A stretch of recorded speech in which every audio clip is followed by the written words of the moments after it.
After the Gold Coast, the Australian Transport Safety Bureau is handing down its preliminary report. This is into the SeaWorld helicopter crash. Of course, it claimed 4 lives. Let's listen in live. To lessen the likelihood of a reoccurrence in the future.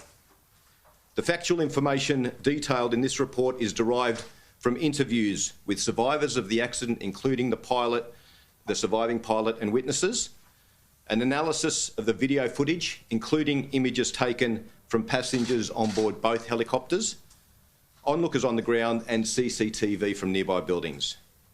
We have also conducted detailed examination of the wreckage of both helicopters and a review of the recorded radio calls and aircraft tracking and radar data. The helicopters were operating from 2 separate helipad facilities about 220 metres apart. One from a pad within the theme park and the other a pad to the south at the operator's heliport adjacent to the park. The 5-minute scenic flights were to follow the same counterclockwise orbit, with the inbound helicopter on approach to land at the heliport to the south and the outbound helicopter departing the pad to the north from within the theme park. The 2 helicopters collided at an altitude of about 130 feet, 23 seconds into the departing helicopter's flight.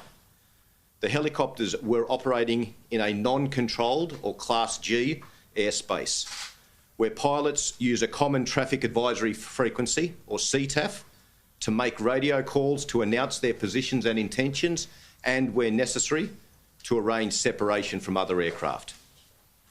The report details the radio calls made by the pilot of the returning helicopter and, as they tracked south over the boardwater, that they saw passengers boarding the second helicopter as it was preparing to depart.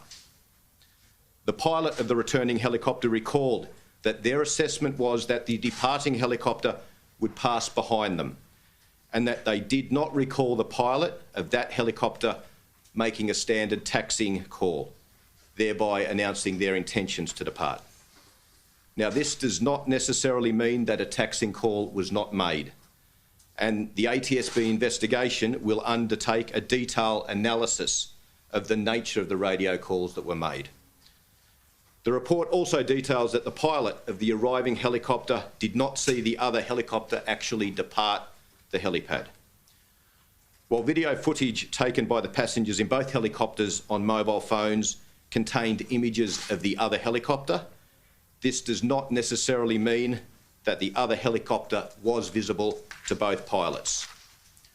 The investigation will look closely at the issues both pilots potentially faced in seeing the other helicopter.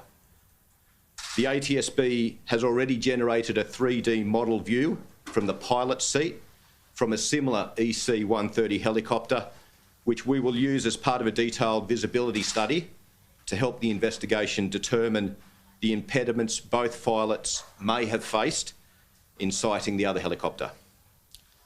The investigation will also consider the operator's procedures and practices for operating scenic flights in the SeaWorld area and the process undertaken in introducing the recently acquired EC-130 helicopters into operation. We will also review the regulatory surveillance of the operator and similar operators. And as the investigation will also look at the use of the Traffic Collision Avoidance System, or TCAS, noting that there was no requirement for the helicopters to be equipped with such a system.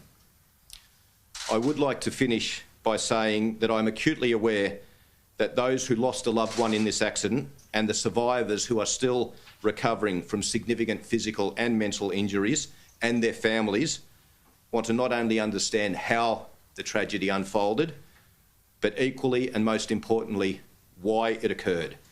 And why didn't the safety, equipment, processes and procedures that are designed to prevent an accident like this work on this occasion? But that's the ATSB's purpose, and that is the purpose of our ongoing investigation, to uncover any safety issues that contributed or potentially contributed to this accident and to encourage safety recommendations and safety actions so that similar accidents can be avoided in the future.